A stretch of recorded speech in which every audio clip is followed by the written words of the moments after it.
You often hear the saying that the sum is greater than its parts. And in the long and colourful story of Australian wine, the combination between Riesling and the Clare Valley is one of our most famous and most loved. And none more so than here in Watervale at the Florita Vineyard. There's magic, rich dirt on a limestone base that has over many, many decades produced some of Australia's most famous Riesling wines. The Clare Valley has a winemaking history dating back to the 1840s. And this vineyard, known as the Florita Vineyard, is pretty steep in its own history. It's one of the oldest in the area and was originally owned by Leo Buring. In 1986, Mark, Peter and John Barry, sons of the legendary Jim Barry, purchased the vineyard. Now from here it gets a little bit confusing. The vineyard had a small section here in the southwest corner which was subdivided off and sold to a local artist, Ian Sanders, and he named it Clos Clare. Now clos is a French word for a small walled vineyard, and in 2007 Peter and Sue Barry purchased this 5-acre plot back for their sons Sam and Tom and their daughter Olivia.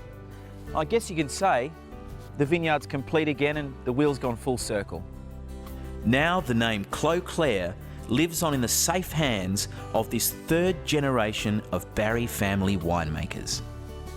The Florita Vineyard's, it's one of the oldest vineyards in the region, and this little 5-acre section here, Clos Clare, how old are these vines? These vines are actually 30 years old, but the original site is 70 years old. Okay, so, and when this vineyard was purchased, by your dad and his brothers, the whole vine pull thing was going on. So, they were ripping out good old vines. And have you heard some interesting stories about that time? Well, yeah, it was a pretty gutsy move for sort of young adults. John, the youngest, he was only my age at 20, and Dad was 26, and Mark was only a few years older, so they had to pull a few dodgy figures for the bank. But they got the loan and they couldn't afford it, but they made it work. Yeah, well, I guess there's a lot of great wines are made with courage and, people willing to take the risk and believe right. in making great wine. I guess you and your brother must be pretty happy they did that. Yeah, well, it's worked out well for us. We've got the Clos Clare section of the Florita Vineyard back, and we can sort of do our own thing. You'll find the Clos Clare winery between the township of Leasingham and Watervale, just off the old Watervale Road. Turn down Cemetery Road and then follow the signposting to Clos Clare, where the 1890s French-style villa is now home to the Clos Clare cellar door. That 09 Riesling's looking the goods. Yeah, no, thanks for that. We're very happy with how that's come out, and we're very lucky with five inches of rain in December, and held on luckily through the heat wave, which was great.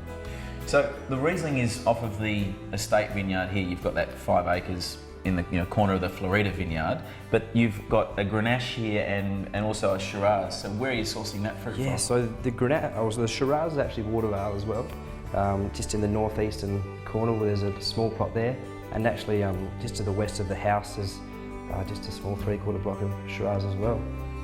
And the Grenache, where's that from? So yeah, the Grenache is from Clare. It's a 45-year-old, originally bush vine Grenache, now under trellis.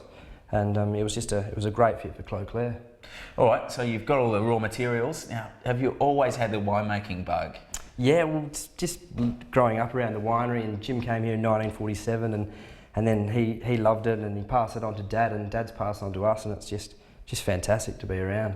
Oh, I think you and your brother are very lucky. Yeah, no, we are. We want to make the most of it and put a little stamp on Clos Clare.